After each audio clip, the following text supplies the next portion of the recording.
Yan, good afternoon po mga kuya, mga ate. So, dito na po tayo sa may Nagoya area. So, magkakaroon tayo ng ano dito, GMM sa family gathering. So, kasama natin yung mga kuya.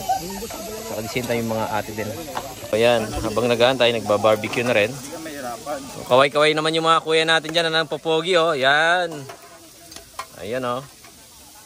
Yan. So, ito.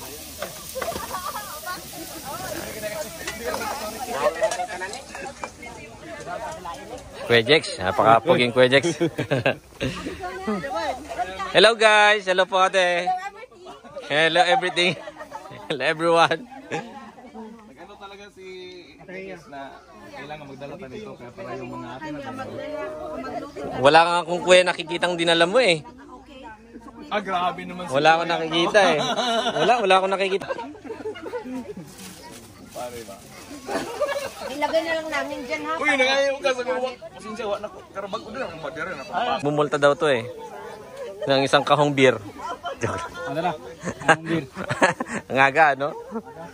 Gumaga masyado. So, yung isda natin, luto na, oh. Yan. Sa mga gustong bumili ng isda dyan, no? Nandito si Mang Kulas. So, yan. PM lang po. PM lang. Ito, talagang wala kang pagod-pagod. Easy lang. Oh.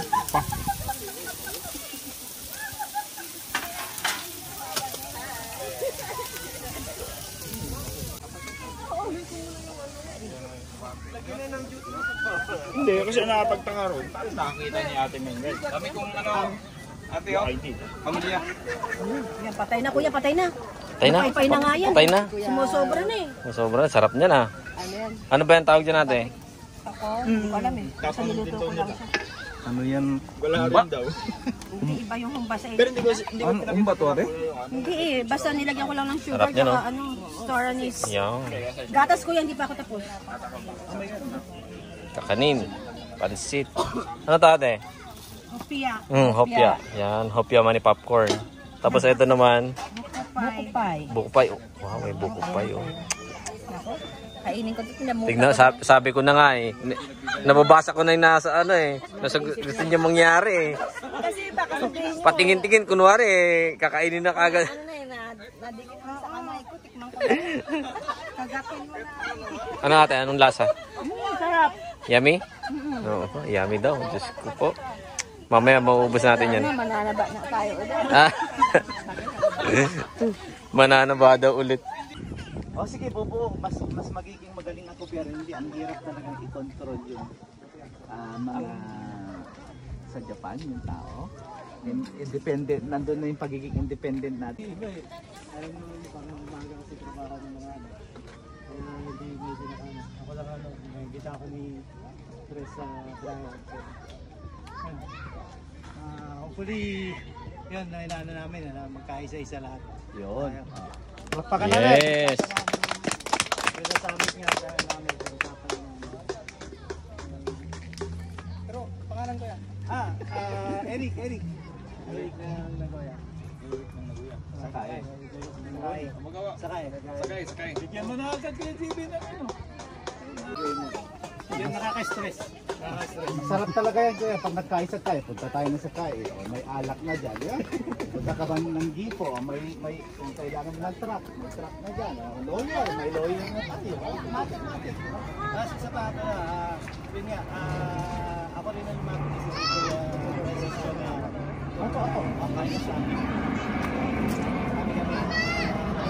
Wala sa stress.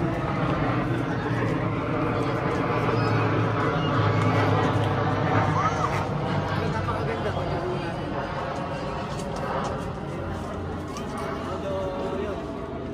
nag-iisang Mari kasi pero Bless them, O God.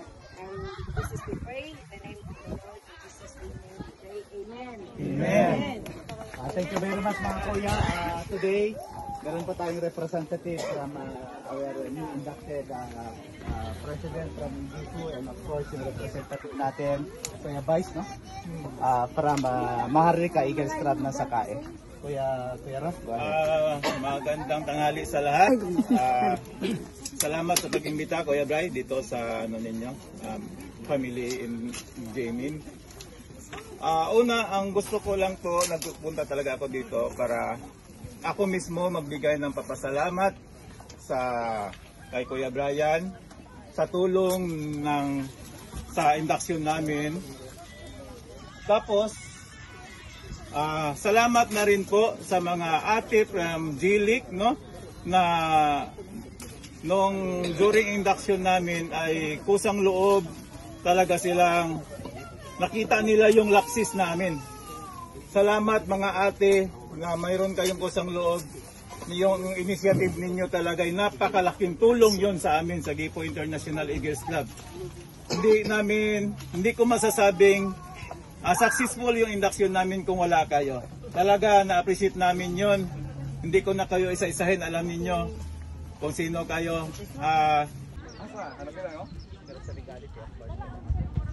Tapat mo rin